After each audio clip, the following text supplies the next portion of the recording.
C'est la présentation. Bonjour à toutes et à tous. Alors, on laisse les personnes se connecter. Merci de nous avoir rejoints ce matin. Puis je crois qu'on va lancer la diffusion de notre support pour lancer ce webinaire. Hop, c'est parti. Et merci à tous et à toutes du coup de nous avoir rejoints ce matin pour parler insertion et recrutement avec l'association Tout est possible. Donc très rapidement, nous on est une association qui expérimente des solutions innovantes pour le retour à l'emploi avec toute la chaîne du retour à l'emploi. Donc on a développé toute une expertise à la fois du côté des bénéficiaires, des usagers, des demandeurs d'emploi, à la fois du côté des professionnels de l'accompagnement qui justement leur permettent de retourner vers l'emploi, et puis évidemment du côté des entreprises qui font évidemment partie pour nous de la solution dans ce retour à l'emploi. On lance avec Obikeo une série de webinaires pour partager cette expertise, pour réfléchir ensemble justement aux grands enjeux de l'insertion professionnelle et puis pour vous partager les solutions, les outils qu'on a pu expérimenter et qui nous semblent pouvoir être les bons. Et on démarre cette série de webinaires avec un premier webinaire qui vient se demander pourquoi l'équation entre toutes ces personnes qui cherchent du travail, qui sont motivées pour en trouver, et toutes ces entreprises qui cherchent des talents n'est finalement pas si simple à résoudre. Et pour ça, on va avoir Maxime qui va nous présenter une partie de notre expertise autour de l'écosystème de l'insertion, de la réalité des personnes qui sont éloignées de l'emploi et des solutions qui peuvent exister pour justement prendre en compte l'ensemble de ces réalités. Et je laisse donc la parole à notre directeur stratégique chez Tout est possible, Maxime, pour nous parler écosystème de l'insertion. Merci Claire, bonjour à tous et merci d'être là. On s'est posé un petit peu la question effectivement de l'équation ou des équations à résoudre. On a choisi de le mettre au pluriel volontairement en démarrant avec un angle entreprise. Qu'est-ce qu'une entreprise finalement à l'heure actuelle recherche quand elle vise à recruter une personne? Je pense que vous connaissez tous ce diagramme de Venn qui permet un petit peu de positionner les trois grands blocs du savoir, du savoir-faire et du savoir-être, aussi appelé savoir-faire comportemental ces derniers temps. Et donc, les intersections entre ces blocs avec bien sûr l'enjeu pour une entreprise de viser au maximum à trouver des profils qui sont compétents.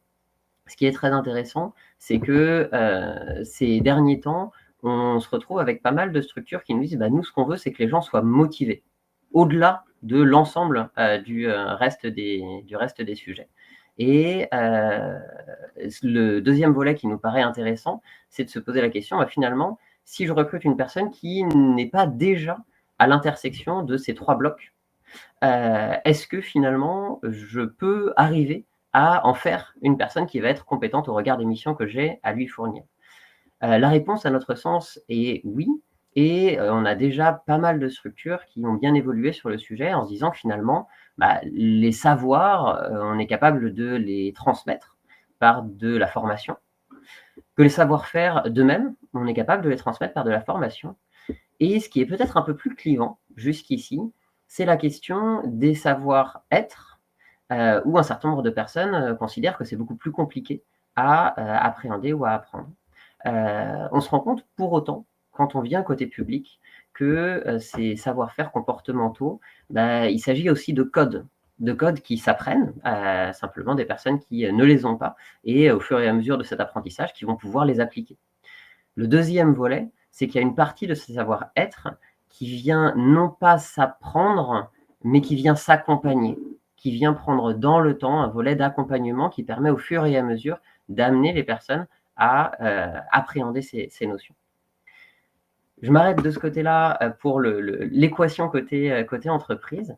Et puis, il y a une deuxième approche qui nous paraît intéressante et complémentaire, qui est une approche de l'entreprise, mais en positionnement vis-à-vis du public. Finalement, qu'est-ce que je vais chercher auprès du public quand je l'ai en entretien? Qu'est-ce que je vais comprendre cette personne? elle a un certain nombre de compétences, souvent qu'on va résumer à l'échelle du CV, qui vient parler des diplômes, qui vient parler des compétences acquises lors des expériences précédentes. Cette personne, elle a aussi un certain nombre de freins au retour à l'emploi, qui peuvent être d'un grand nombre de types, on les abordera un petit peu plus tard, mais qui viennent, même si elle a les compétences qui vont bien, l'empêcher potentiellement d'être compatible avec un employeur, compatible avec un rythme de travail, compatible avec le travail en tant que tel. Cette personne, elle vient aussi avec un projet professionnel. Et l'entreprise va se poser la question, est-ce que ce projet professionnel, il correspond à mon poste? Est-ce qu'il est défini? Et si finalement il n'est pas défini, est-ce que finalement je vais recruter quelqu'un pour que quelques semaines ou quelques mois après, cette personne parte ailleurs parce que son projet professionnel n'était pas suffisamment défini? Et on se retrouve aussi avec une personne qui doit disposer d'une bonne histoire, une capacité à raconter qui elle est, ce qu'elle a, ce qu'elle est, et ce qu'elle est capable d'apporter à l'entreprise.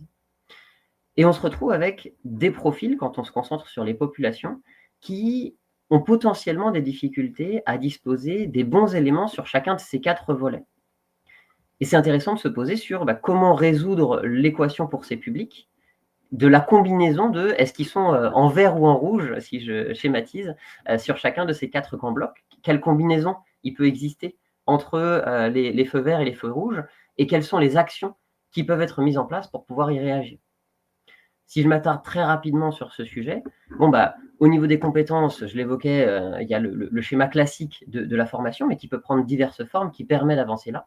Et puis l'entreprise elle-même, elle peut décider que sur un certain nombre de sujets, de savoir-faire, de savoir, je vais peut-être pouvoir faire de la formation interne. Et donc me rendre inclusive en tant qu'entreprise, en acceptant de prendre des profils qui sont en feu rouge sur le volet compétences, parce que je sais que je suis capable moi-même de les pour qu'ils soient en vert. On a bien sûr, au niveau des freins, un certain nombre d'acteurs, plutôt une myriade d'acteurs, un écosystème public et privé qui va venir accompagner les publics à lever un certain nombre de ces freins. Par de l'accompagnement, par de l'insertion par l'activité économique, ce qu'on connaît souvent sous les termes de chantier d'insertion, mais ça regroupe un panel assez large de types de structures. Et puis pareil, de l'autre côté, il y a aussi les entreprises qui peuvent finalement se regrouper, par exemple avec des formats en GEC, qui permettent à l'entreprise d'externaliser un accompagnement pour des personnes qui sont en poste chez elles. Et puis de même, des entreprises inclusives qui peuvent choisir d'internaliser carrément en leur sein un certain type d'accompagnement. Pour les projets professionnels, on va se retrouver avec de l'orientation, des bilans de compétences, comment se poser les bonnes questions pour pouvoir définir ce projet professionnel. Pour les entreprises inclusives, peut-être ouvrir leurs portes à de l'immersion qui permet à des personnes de confirmer ou d'infirmer leur projet professionnel. Et puis la bonne histoire, on va pouvoir le travailler avec tout un tas de pitch, tout un tas d'accompagnements, et des entreprises peuvent se rendre compatibles à des publics sans leur demander d'avoir cette bonne histoire, en se disant finalement on va vérifier sur poste si la personne est compatible. Donc voilà un petit peu 2 approches totalement différentes, mais qui viennent montrer la difficulté de l'équation qui est à résoudre, à notre sens, à l'heure actuelle sur ces sujets. Quelques chiffres très rapidement, juste pour bien sûr dire qu'on ne part pas de zéro, loin de là, sur ces sujets-là. Et il y a eu une grande évolution sur toutes les dernières années de la perception des entreprises vis-à-vis de ces sujets, vis-à-vis des compétences qui sont essentielles ou non à prendre. Donc là, on est sur une enquête Pôle emploi de 2018 et on avait déjà le diplôme qui, pour 60% des entreprises, n'est pas un critère essentiel. On avait déjà 60% des employeurs qui considèrent que les compétences comportementales sont plus importantes que les compétences techniques. Et puis, on a déjà une identification dans toutes ces compétences comportementales, lesquelles sont à l'heure actuelle plébiscitées, plus ou moins en fonction, et donc vous avez tout ce détail-là. Je passe très rapidement, volontairement, parce qu'on a beaucoup de choses à évoquer, mais bien sûr, vous avez accès au support, et puis on peut venir détailler ces éléments en question si besoin. On va se concentrer maintenant sur la question justement de cet écosystème. L'ensemble des acteurs qui viennent travailler d'une manière ou d'une autre à participer au retour à l'emploi d'une personne et à son embauche, en intégrant bien sûr les entreprises de bout en bout. Je vais volontairement chercher à passer plusieurs fois sur les mêmes choses, mais avec des angles différents qui permettent d'appréhender la notion de manière différente. Ce schéma-là, il permet de résumer de manière assez synthétique l'ensemble de cette chaîne de retour à l'emploi. On a des publics qui sont en bas à gauche, Et puis en vert, on va se poser la question de comment est-ce qu'on réussit à aller les chercher. Peut-être qu'il y a des publics pour qui ce n'est pas le bon moment de retourner à l'emploi, et peut-être qu'il y a des publics pour qui c'est le bon moment. Comment est-ce qu'on détecte ce bon moment? Comment est-ce qu'on se connecte à des personnes qui ne sont pas à l'heure actuelle dans le cheminement d'insertion?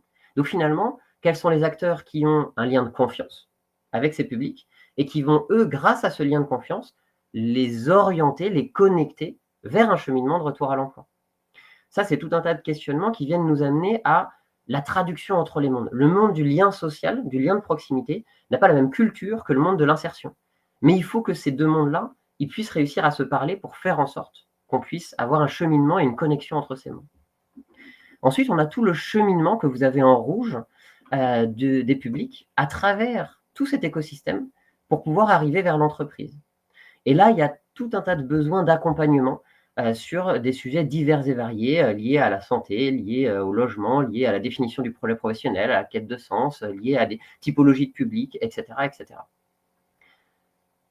Du coup, ça me permet de m'arrêter sur l'écosystème, les rouages que vous avez ici, qui affichent, visualisent une diversité de cultures. Le monde du lien social, le service public de l'emploi, les compétences liées à l'orientation, tous les acteurs, la diversité des acteurs qui accompagnent à la levée des freins au retour à l'emploi, et bien sûr la formation nécessaire pour un certain nombre de métiers à la connexion des publics.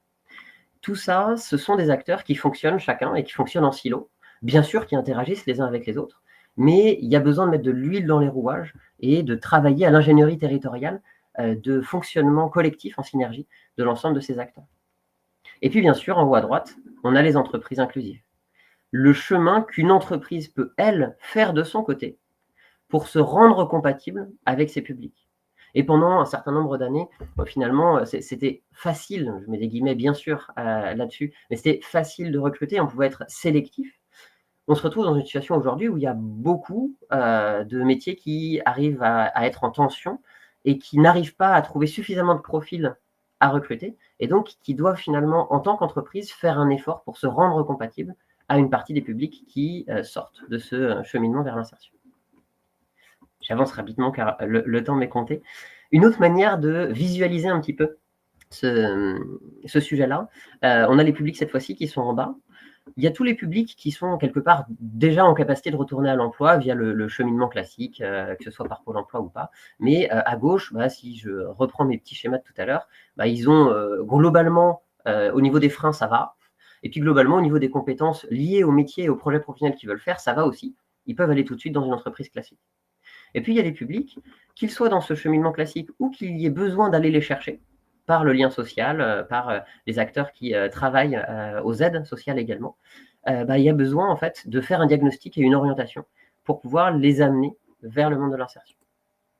Et là, quelque part, j'ai deux chemins, toujours en schématisant très fortement. Certaines personnes qui, au niveau des freins au retour à l'emploi, ça va.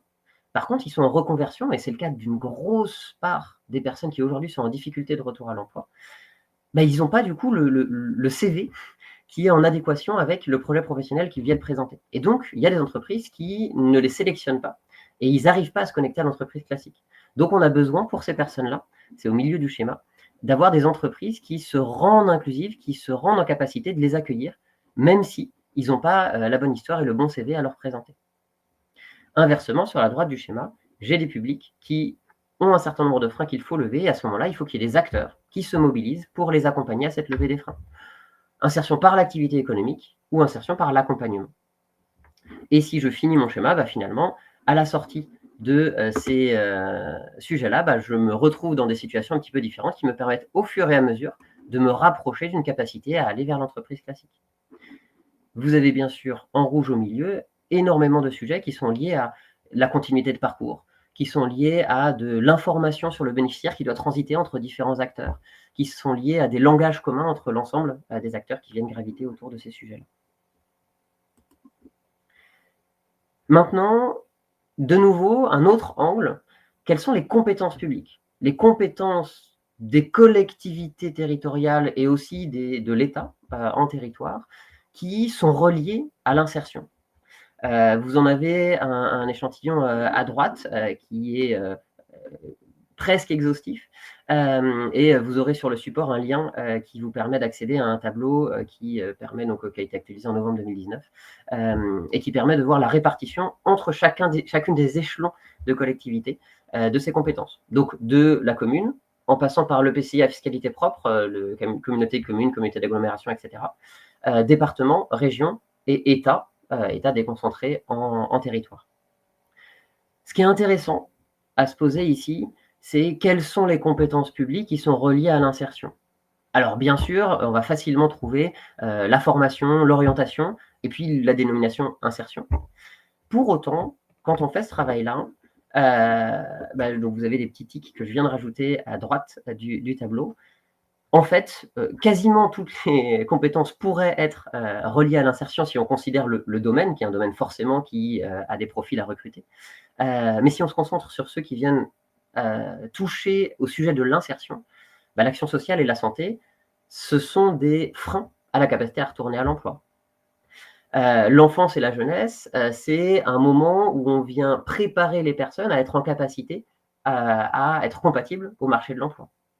La politique de la ville amène tout un tas de sujets liés à l'urbanisme également, qui viennent positionner les sujets de positionnement des personnes sur le territoire, de mobilité, etc., etc.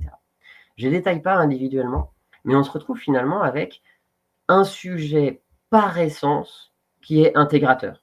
Quand on tire le fil de l'insertion, on tire toutes les politiques publiques. Ce qui en fait un sujet complexe, c'est pour ça qu'il y a une myriade d'acteurs, et c'est pour ça aussi qu'il y a une myriade de solutions à chacune des problématiques qu'on vient poser. Donc, on a une équation complexe, mais on a aussi une grande diversité de solutions qu'on est capable d'intégrer pour pouvoir proposer quelque chose de simplifié au retour à l'emploi. Je vais passer rapidement, je crois que je suis short en timing, sur les politiques publiques. Ça va, on me dit merveilleux. Rapidement, du coup, on se retrouve avec des politiques publiques qui sont en mouvement sur ces sujets-là, de tout temps, bien évidemment. Les derniers mouvements qu'on peut avoir sur ces volets, au ministère du Travail, il y a eu tout un plan d'investissement dans les compétences, au niveau national et en territoire, qui a été mis en place pour avoir des expérimentations portées par des acteurs pour tenter des nouvelles manières de faire. On a le plan pauvreté, qui était un plan interministériel, qui a intégré une dimension liée à l'insertion, avec une expérimentation service public de l'insertion, portée majoritairement par des départements sur les territoires. Expérimentation qui s'est transformée en service public de l'insertion et de l'emploi, en se disant il faut qu'on réconcilie l'ensemble des acteurs autour de ces sujets, et donc il faut qu'on fasse un sujet qui n'est pas porté que par les départements, mais qui est porté par Pôle emploi, qui est porté par les missions locales, qui est porté par la diversité des acteurs sur les territoires, avec bien sûr des chefs de fila qui sont globalement restés des départements.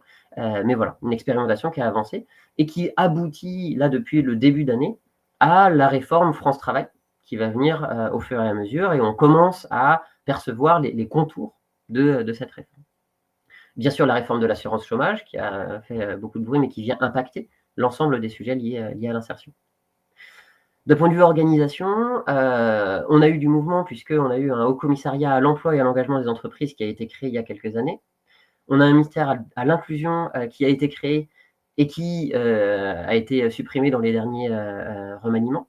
Donc on a aussi une organisation des pouvoirs centraux, des politiques publiques centrales, qui vient s'ajuster en fonction des enjeux et des possibilités sur ces sujets.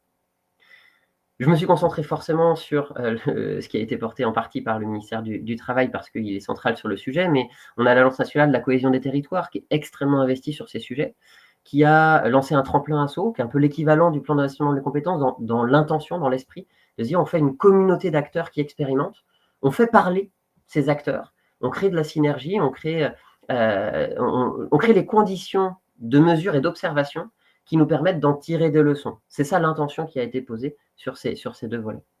Les cités de l'emploi qui permettent de mettre à l'échelle d'un territoire quartier politique de la ville, donc les territoires qui, on va dire, concentrent le plus de difficultés pour les publics, de mettre autour de la même table des acteurs.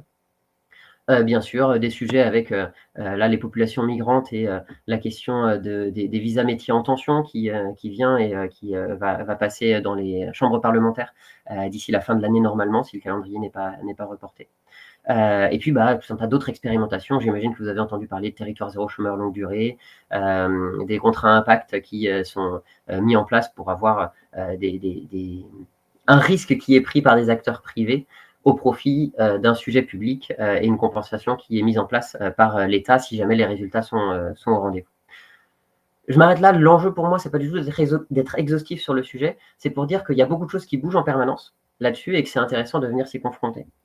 On fera potentiellement un temps dans un futur webinaire dédié à ces sujets-là. Vous avez une slide que vous retrouverez dans le support qui permet de voir un peu l'essence à l'heure actuelle de ce qui vient dans France Travail, avec un chapeau général qui vient être mis sur l'ensemble des populations, quelles qu'elles soient, dans leur cheminement au retour à l'emploi. Le fait d'avoir des contrats d'engagement réciproques qui sont généralisés et qui font que les publics ont aussi des engagements sur les sujets, etc. Je ne m'attarde pas volontairement dessus, mais assez facile de pouvoir venir détailler, et puis vous aurez déjà cette slide à lire par la suite. Ce qui nous amène à la réalité des personnes éloignées de l'emploi. Je te rends un petit peu la main, Claire. Yes, merci beaucoup et bravo de tenir le timing. On essaye de vous faire passer un maximum d'informations, mais comme l'a dit Maxime, le support vous sera communiqué avec le replay. Et puis, je vous ai réindiqué dans le chat que vous pouvez aussi nous demander plus de documentation si vous êtes intéressé par peut-être des documentations un peu plus fouillées, des analyses, des constats, des propositions, des outils liés à l'ensemble de ces sujets-là. Puisque là, on a fait une première partie autour de paramètres qui sont majeurs, évidemment, dans l'équation du retour à l'emploi en France. Les paramètres liés à l'écosystème de l'insertion, aux politiques publiques qui permettent justement à cet écosystème de se mettre en place. Et on en arrive à un deuxième paramètre majeur, évidemment, dans cette équation, qui est la réalité des personnes qui sont aujourd'hui réellement éloignées de l'emploi, pour tout un tas de raisons et à divers degrés. Mais là, je m'avance sur la partie de Maxime. Et avant de se lancer dans cette deuxième partie, on souhaitait vous poser une question. Selon vous, combien de changements de situation connaît un allocataire du RSA en un an en moyenne? Alors, normalement, l'outil de sondage a été lancé et vous êtes en capacité de voter.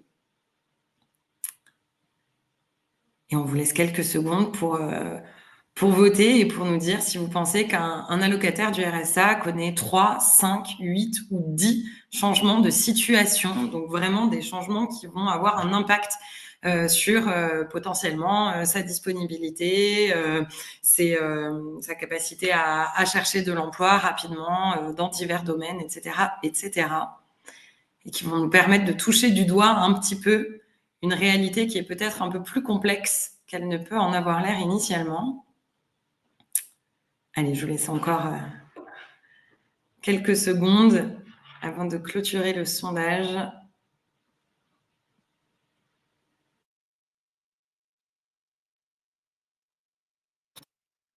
Pensez en majorité qu'un allocataire du RSA connaît 5 changements de situation, 10 n'a remporté aucune voix, et 3 et 8 sont un peu à la traîne. Maxime va vous donner la réponse dans les slides qui suivent. Je te repasse la main sur la réalité des personnes éloignées de l'emploi. Merci Claire. Peut-être sans attendre la réponse sur le sujet, on est à 8 changements par an en moyenne d'un bénéficiaire du RSA. Ce sont des changements qui vont et dans le bon sens et dans le mauvais sens, hein, un frein qui a été levé, un frein qui s'est rajouté. Donc ça intègre l'ensemble de ces sujets. On va donc se concentrer effectivement maintenant sur la réalité des personnes éloignées de l'emploi.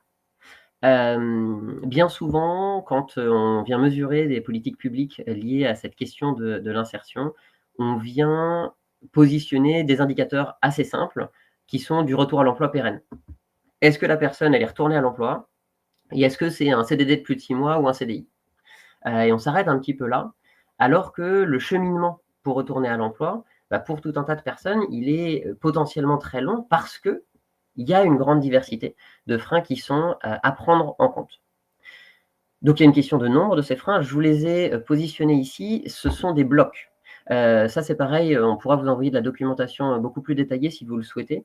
Chacun de ces blocs-là, pour nous, est détaillé en un certain nombre de points beaucoup plus précis, que je vous préciserai après, mais qui permet de dire la santé, c'est pas juste que j'ai un souci de santé. Quel type de souci de santé? Est-ce que c'est psychique? Est-ce que c'est lié à mon bien-être? Est-ce que c'est lié à des vécus? Est-ce que c'est lié à une maladie? Est-ce que, etc., etc. Donc, sur chacun de ces blocs, vous avez un certain nombre de freins qui se cachent derrière. Et puis, vous avez donc, sur le bloc qui est en haut à gauche, des freins qui sont, j'allais dire, directs. Voilà, la personne est confrontée à ce positionnement. Sur la droite, vous avez des sujets qui sont plutôt liés au projet professionnel, la difficulté à venir le définir, à avoir les outils et puis les capacités à mobiliser qui on est et ce qu'on est capable de faire pour pouvoir définir ce projet. Et puis, la cohérence du projet professionnel au regard du marché de l'emploi. Parce que on peut avoir un projet professionnel défini, mais qui n'est pas compatible vis-à-vis des enjeux du marché. Et puis en bas, vous avez des sujets qui sont plutôt des leviers motivateurs ou des motivateurs qui sont ce qui va permettre aux personnes de venir déclencher le cheminement vers l'emploi. Soit c'est des volets que je vais appeler plutôt négatifs. Je vais être expulsé de mon logement si je ne trouve pas. Ça devient un levier motivationnel positif pour pouvoir aller chercher un emploi. Inversement, des motivations d'équilibre de vie, des changements personnels. J'ai mon dernier enfant en bas âge ou à charge qui vient d'avoir un schéma d'autonomie plus grand. Ça me libère la capacité à venir retourner à l'emploi et donc je viens avancer là-dedans. Donc c'est l'ensemble de ces sujets-là qui sont à prendre en compte. Donc il y a une question de nombre de freins auxquels une personne est confrontée. Et il y a une question aussi d'interaction entre ces freins. Ils ne sont pas complètement dissociés. Si j'ai une problématique de logement, potentiellement, ça peut avoir des répercussions sur mon entourage. Ça peut avoir des répercussions sur mes capacités financières, sur la manière dont je suis discriminé parce que j'accède pas à une douche en permanence. Donc, je vais avoir des sujets de lien social qui vont être posés par ça. Donc, tous ces freins sont en interaction les uns avec les autres. Et il faut faire avancer la personne, si c'est le bon moment pour elle d'avancer sur ces sujets, en travaillant l'ensemble de ces sujets. Le dernier volet qui est important à prendre en compte, c'est que c'est complètement illusoire de chercher à lever l'intégralité des freins d'une personne avant de la connecter à une entreprise. Parce que c'est par l'activité, par le fait d'avoir un métier, qu'on est en capacité aussi de lever une partie des freins. Sinon, on a un serpent qui se mange la queue et on s'enferme dans des spirales négatives. Donc l'enjeu, c'est de se poser la question de qu'est-ce qui est prioritaire, qu'est-ce qui doit être fait avant, qu'est-ce qui peut être fait pendant et après le retour à l'emploi, et comment est-ce qu'on amène une personne à lever suffisamment de freins et les bons pour se rendre compatible avec le marché de l'emploi. Et comment est-ce qu'on amène une entreprise à se rendre compatible avec des publics qui ont encore certains freins, mais certains freins qui ne sont pas problématiques au regard de la capacité à travailler de la personne. Ça m'amène à une approche, je vous évoquais juste avant le fait que les politiques publiques, à l'heure actuelle, souvent sont très simplistes dans la manière dont elles viennent mesurer l'efficacité d'un dispositif. Mais en fonction du public que j'adresse, forcément, je ne vais pas forcément être en capacité d'avoir les meilleurs résultats au regard du retour à l'emploi dans un CDI. Si je prends des publics qui sont très éloignés et que je les amène un peu moins éloignés, j'ai fait un travail très intéressant, mais qui a des difficultés à être valorisé sur les grilles actuelles. On s'est donc posé la question de comment construire une grille différente de mesure de l'évolution des personnes dans leur capacité à retourner à l'emploi. C'est ce qu'on a appelé le degré d'éloignement à l'emploi. Et donc, sur chacun des freins qui étaient évoqués avant, je vous en ai mis quelques exemples ici, on vient se poser la question d'une forme de notation. Finalement, ma situation familiale, si jamais je suis parent isolé, je suis dans une complexité de situation familiale plus grande que si jamais je suis en couple avec l'accompagnement potentiel que ça vient générer. Mon lieu d'habitation, est-ce que je suis dans un quartier politique de la ville, comme je le disais, qui concentre un certain nombre de difficultés, ou est-ce que je suis dans une zone urbaine où les facilités de mobilité sont présentes, etc., etc. De même, je ne viens pas les détailler volontairement mais on peut vous donner de la documentation vraiment avec le détail. Il y avait un enjeu de mesure, mais on s'est posé aussi la question d'un enjeu d'orientation. Comment est-ce qu'un acteur, quel qu'il soit, et ça peut être chacun d'entre nous en tant que citoyen, au-delà de nos postures professionnelles, comment est-ce que chacun d'entre nous est en capacité d'orienter une personne qu'on croise et pour qui ce sera le bon moment vers le bon acteur ou le bon cheminement? Comment est-ce qu'on vient travailler cette orientation? Et du coup, on a twisté ce sujet des freins au retour à l'emploi en une bascule par action. Quelles sont les actions qu'il faut réaliser pour lever ce frein? Et quels sont les acteurs qui sont en capacité d'accompagner ce frein? Et donc là, pareil, on a créé un outillage au service, notamment des collectivités type département qui accompagnent les bénéficiaires du RSA, pour pouvoir accompagner ça. Donc c'est encore une autre lecture de cet angle des freins, mais qui vient le prendre par un levier positif, qui est un levier d'action, et qui vient permettre à chaque entreprise de se poser la question, sur quelles actions est-ce que je peux avoir un effet? Ce qui est potentiellement plus facile que de considérer pouvoir avoir un effet sur des freins qui parfois sont éloignés des considérations de l'entreprise en direct. Et donc, on arrive à quelles sont les solutions pour résoudre l'équation. C'est pour ça qu'on a engagé un cycle de webinaires avec l'association. C'est de se dire comment est-ce qu'on va cheminer ensemble depuis les bases un petit peu, voilà, c'est quoi les données du problème, ce qu'on vient d'évoquer ici, jusque à comment est-ce qu'on tire des leviers d'action concrets pour chacune des structures, qu'elles soient entreprises, qu'elles soient acteurs de l'insertion, qu'elles soient accompagnants, qu'elles soient publics cibles. Comment est-ce qu'on trouve des leviers d'action qui permettent d'avancer ça? Et on a centré l'ensemble de ce cycle autour des capacités d'agir de l'entreprise. Je remets ici les enjeux de notre entreprise avec le fait de remobiliser les publics, le fait d'outiller et d'accompagner les entreprises en bout de chaîne. Et puis, comment est-ce qu'on vient mobiliser et utiliser les synergies de l'écosystème de l'insertion pour créer ce lien vers l'entreprise et faciliter finalement le travail de chacun. Et donc, pour préparer un tout petit peu la suite, sur le sujet de remobiliser les publics, il y a les questions de diagnostic et d'orientation, mais ça concerne l'écosystème insertion. Il y a proposé des remobilisations adaptées en fonction des situations et des objectifs des personnes. Ça peut concerner tout le monde parce qu'en réalité, ce sont les réseaux de chacun. C'est le leitmotiv, par exemple, de l'association Entourage qui dit chaque personne a un réseau et finalement, en croisant un SDF dans la rue, ça se trouve, je peux lui faire bénéficier du bon réseau qui vient connecter. Et puis, favoriser l'immersion professionnelle. Comment est-ce que ces publics peuvent se confronter à une réalité? Au niveau des synergies de l'écosystème, il y a les expérimentations qui sont déjà en cours. Et puis, il y a des mobilisations d'acteurs qui viennent se constituer en collectif pour pouvoir faciliter le travail d'une entreprise qui n'a pas elle-même à connaître la diversité de l'écosystème, mais qui peut avoir quelque part un point d'entrée qui lui permet ensuite d'aller connecter à la diversité des acteurs. Et puis, sur l'accompagnement et les outils auprès des entreprises, là, il y a un vrai sujet de changement de paradigme que je vais évoquer après. Mais voilà, comment est-ce qu'on retourne un petit peu la table des pratiques de recrutement pour pouvoir se rendre compatible à des publics qui avaient trop de feux rouges pour les schémas classiques de recrutement, mais pour autant qui sont d'ores et déjà en capacité de retourner à l'emploi, sur tous les sujets de frein, etc. On se retrouve avec des personnes qui sont capables de réaliser des missions dans un schéma de rentabilité nécessaire à l'entreprise, bien évidemment.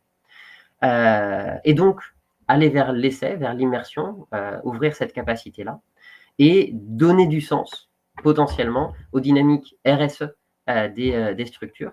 Mais voilà, investir, incarner le S de ce sigle qu'on connaît tous bien. Et donc, le changement de paradigme que j'évoque, c'est de réussir à passer un petit peu de la sélection, qui était le schéma majoritaire jusqu'à il n'y a pas si longtemps que ça, dans un monde de l'insertion et dans un monde économique qui évolue beaucoup, à la séduction. Parce qu'on se rend compte finalement que du côté de l'entreprise et du côté des bénéficiaires, on a des choses qui ont évolué et qui font que le schéma historique a du mal aujourd'hui à remplir les exigences et les besoins des entreprises. Et donc de passer de la sélection à la séduction, ça permet aussi de remettre chacun dans son volet de responsabilité, de ne pas déresponsabiliser les bénéficiaires et l'écosystème de l'insertion qui doivent continuer justement à venir structurer ces sujets-là et qui doivent comprendre le besoin de l'entreprise.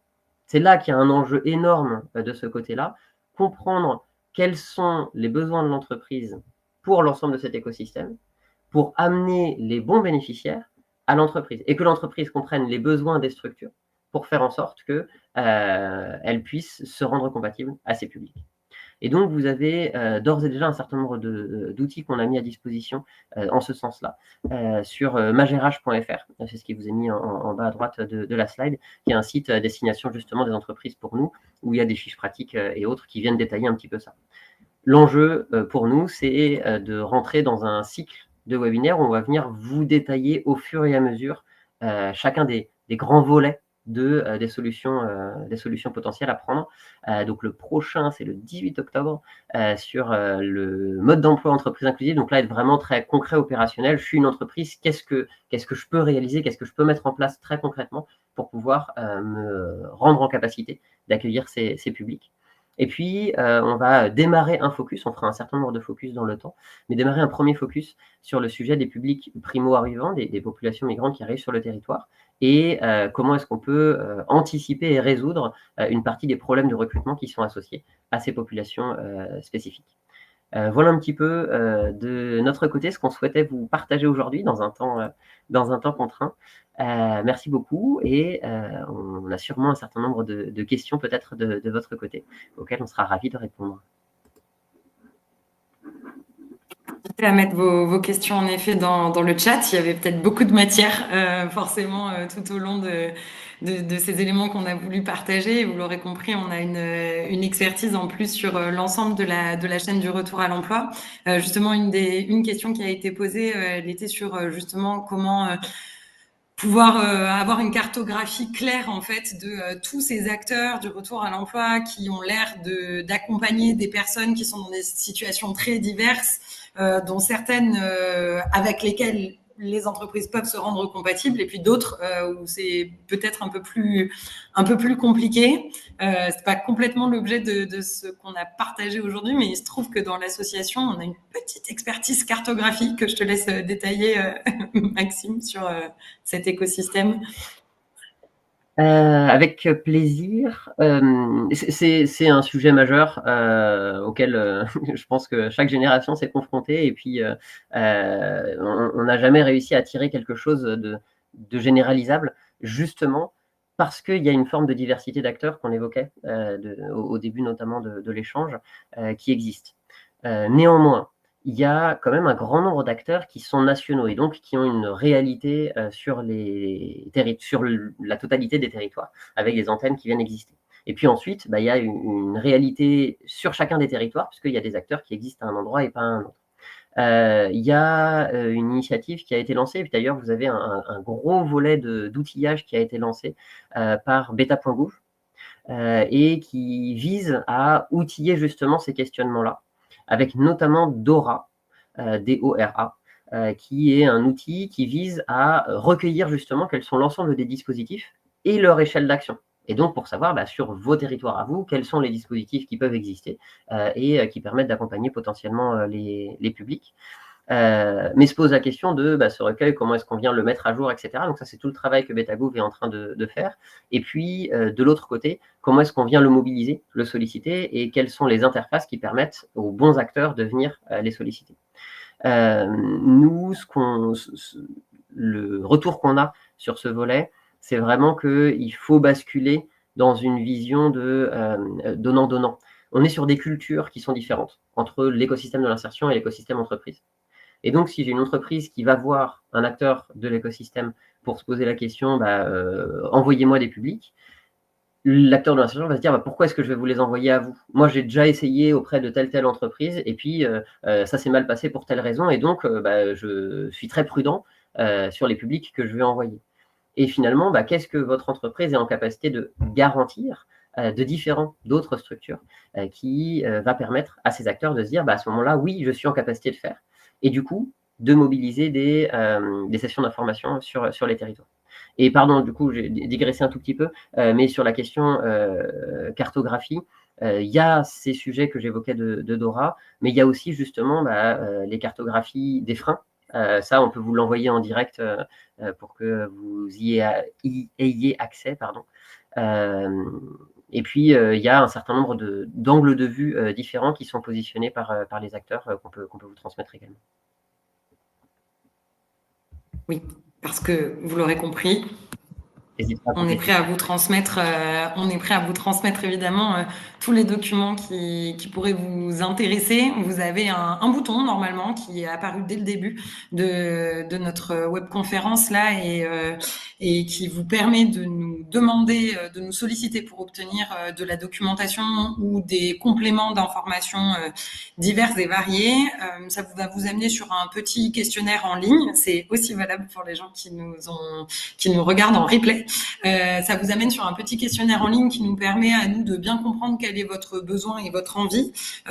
Donc on vous promet que ça ne vous inscrit pas automatiquement à une newsletter que nous n'avons de toute façon pas, mais que à l'inverse, on va vraiment pouvoir vous envoyer simplement les documents dont vous avez besoin ou reprendre contact avec vous si vous le souhaitez pour évoquer les sujets sur lesquels vous pourriez avoir des questions complémentaires ou des besoins complémentaires en documents et en outils. Et puis vous pouvez déjà aller explorer par vous-même à la fois le site MageRH et puis notre site internet Tout est possible et nos réseaux sociaux dans lesquels on partage déjà un certain nombre d'éléments. Donc voilà, vous aurez aussi dans le support les contacts divers et variés auxquels vous pouvez vous adresser. Normalement, on a mis en place tout ce qui peut vous permettre de nous contacter pour pouvoir vous transmettre un maximum d'informations. Et peut-être notamment un maximum d'informations vis-à-vis d'une autre question qui était la plus liée alors à la fois à France Travail et à ce qui existe actuellement, c'est-à-dire finalement qu'est-ce qui existe aujourd'hui pour accompagner les entreprises. Est-ce que dans cet écosystème de l'insertion, il y a déjà des petites initiatives pour aider les entreprises à se rendre compatibles avec les publics dont on parlait et est-ce que France Travail va changer quelque chose de ce côté-là? Vaste sujet. mais clairement, effectivement, il va y avoir des modifications. Hop là, dans l'intention qui vont être posées par France Travail, qui ont déjà été posées. D'ailleurs, dans l'intention, il y a un rapport qui est sorti il y a maintenant, enfin c'était avant l'été, qui permet déjà de comprendre un petit peu vers où tout ça va aller. Et la diversité des initiatives déjà existantes est assez grande. Donc là, faut qu'on vous envoie les éléments qui vont bien. Je vois une question dans le chat sur est-ce qu'on a déjà testé le système de notation avec des départements. Et donc oui, effectivement, l'enjeu de ces volets-là pour nous, c'est que ça rentre dans les dispositifs de droit commun. Et donc on ne fait pas ça juste de notre côté en chambre. On vient justement le mobiliser auprès des départements partenaires.